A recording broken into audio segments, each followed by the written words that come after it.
up, you guys? Thank you for tuning into my YouTube channel. My name is Nathan. If this is your first time joining the channel or watching a video on the channel, make sure you do give a subscribe and hit the like button. But I'll go ahead and get into the video, you guys. So if you guys don't know me, my name is Nathan, and I'm a six-figure Airbnb host, me and my wife, and we're located in the Houston, Texas market. But we are spaced out across 3 states with our units right now. And we actually don't own any of the units at all. So we do it through rental arbitrage. And I'll tell you guys a little bit about that here in a little bit. But I'll kind of walk you guys through my story and how we got to the point of getting into the Airbnb space. And ultimately what led us to making one of our biggest months here recently, right before the slow season started up.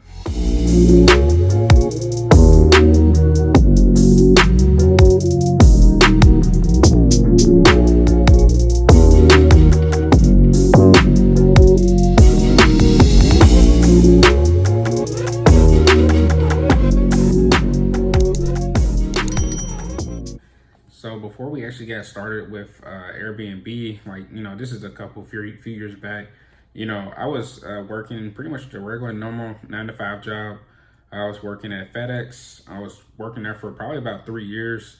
And honestly, for me, I've always wanted to really work for my own self and be my own boss. That's just something that I've always wanted to do.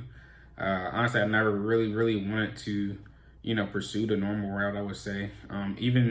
Even in like going through college, I only went to college for like maybe a year and a half. And it wasn't really that I was having issues like in school, because school is something that kind of come easy to me. But it's just something I just really didn't want to do, I guess, like in my mind, which is just no knock to like people that do want to go through college, because, education is definitely key. But, I never really felt like for the career path that I was trying to take and what I wanted to do that I necessarily needed college. So I actually dropped out like my sophomore year at college. And that's when I just kind of started going the working route. And honestly, I just started trying to figure out different things and see what would work and what wouldn't. So I tried a MLM. That didn't work out. Actually tried 2 of them.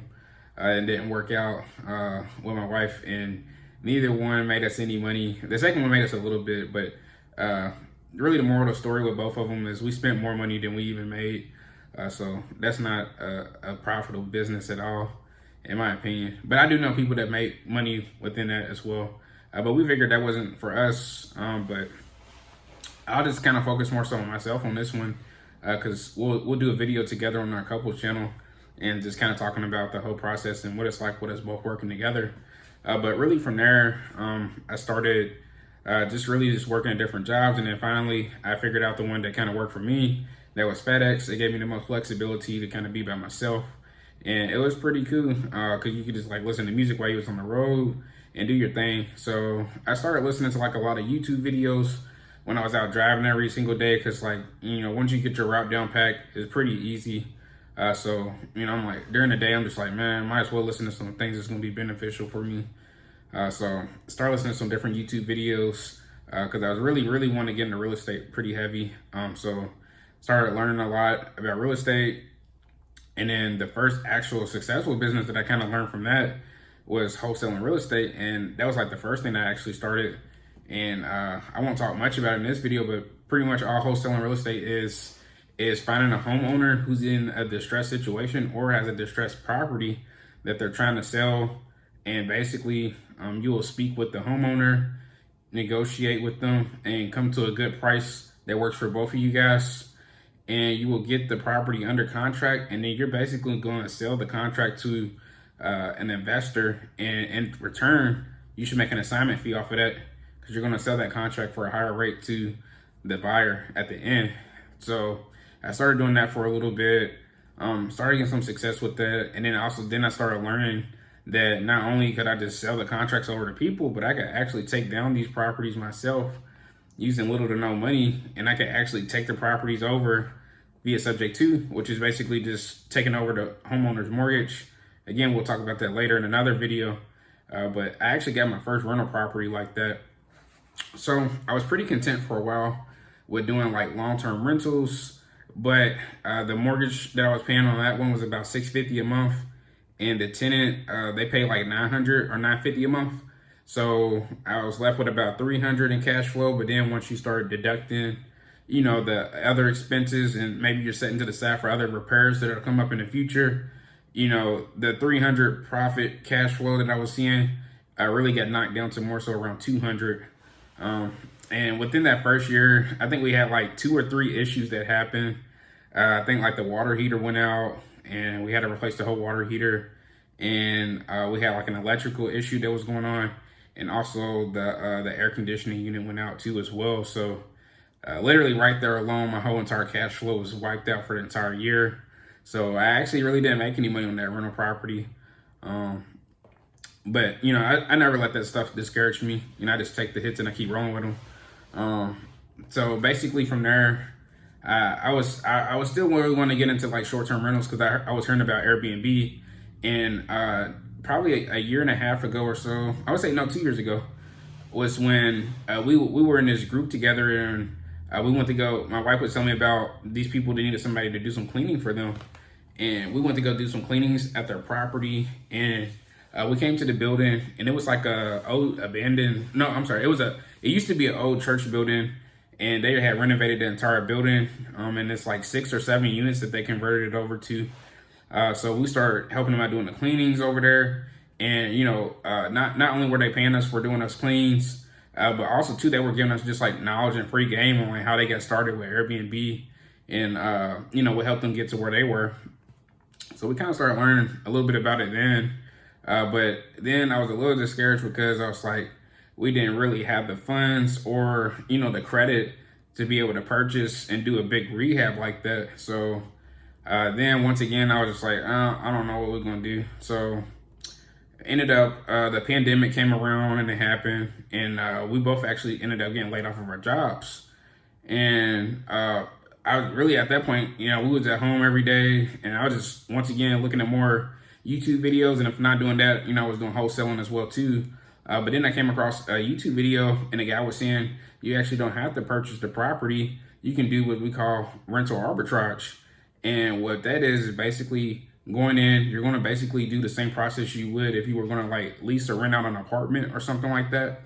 But the only thing different is you're going to set up kind of like a corporate lease, and you're just going to let the landlord know that you're going to be renting the property. But, your sole intention is to be renting the property to put on a rental platform like Airbnb or VRBO, or if you want to rent out to travel professionals as well too. So I said, okay, that sounds pretty doable. Because, for that, it was much cheaper, a lower barrier point of entry. You really only needed about $5,000 to get started with that. So I was like, that's something doable that we could do. So we ended up moving from Louisville to Houston.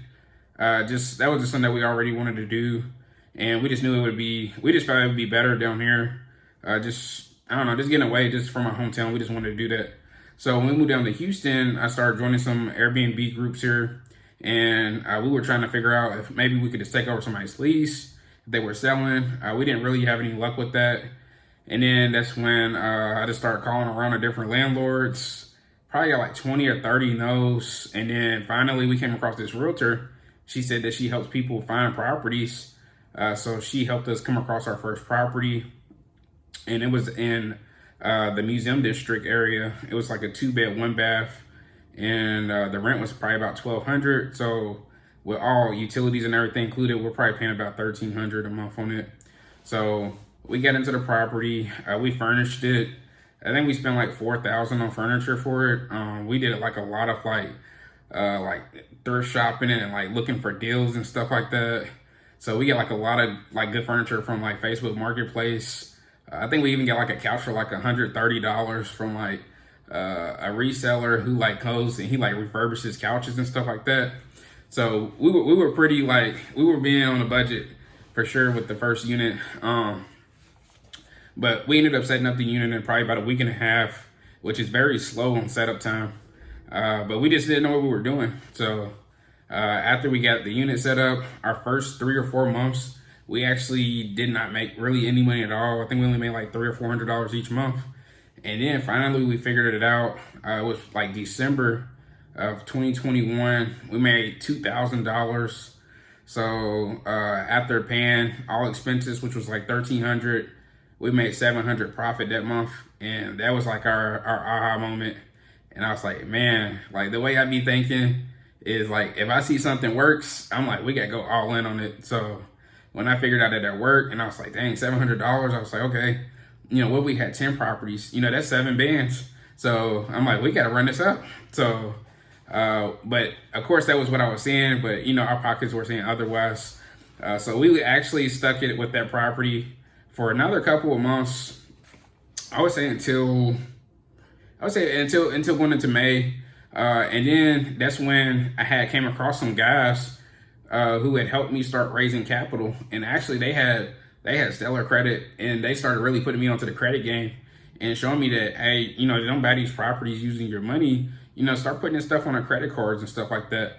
But for years, growing up, and especially I guess you could say in the Black community, you would say that credit cards are no good, you shouldn't be using credit cards and stuff like that. But honestly, these guys really like helped me rearrange my thinking and my mindset about utilizing debt in a good way for you to be able to actually start making cash flow off of that. So we actually ended up picking up a triplex building, and we did it in it was a 2-month time frame, because we took over 2 units up front, and it was like the end of May, so practically June, and then we got the last unit up and running in July or August. But anyway, we picked those 3 units up, and then over the summer they did pretty good. I think the rent on those units each was about $1,100, and the first month I remember they both did they did almost like $2,900 each the first month. So even not having one of the units up, they 2 of them paid for all of them, and we were still walking with profit in pocket. So I was really happy. So I was like, we got to keep running this up some more. So basically we rinsed and repeat. After a few months, we took all the profit that we was making from those units, paid off the cards, and then that's when we went and we got some more units. And I'm not gonna go through every single unit, but basically we just kept rinsing and repeating.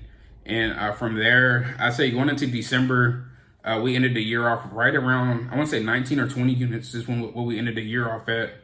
And in December, we had our biggest month. We did right around $40,000, and that was like combined with like Airbnb, VRBO, and also some direct bookings as well that we were getting from like either people who are traveling professionals or people who just wanted like a longer term lease, like on a month-to-month basis. So we were setting those up as well too. So we weren't just solely reliant on Airbnb. And December kind of drops off into our slower months. So now we're kind of like in the slow season, but now we're kind of on the back end of slow season. And as of right now, from December, what we did was going into January, we actually expanded into a new city. So at first we were just in Houston and back at home in Kentucky, but now we got into Iowa, and we currently have 4 units up there now. And we actually have 2 more units that are actually going to be coming available here within this coming month. And we should be scaling up to 20 units in the city here soon in Iowa. So that's kind of like what's going on with us right now. And of course, I wanted to say too, with the 40,000 that we made, that's not all profit. Of course, you have your overhead expenses and stuff like that. So on average, you're probably pocketing like 20 to maybe 40% of that. It really just depends on what season it is. But in a nutshell, that's pretty much what we did and how we got to where we are now. And really going forward from here, our goal is to get to 100 units. And like I said, we're about setting at around 25 units right now.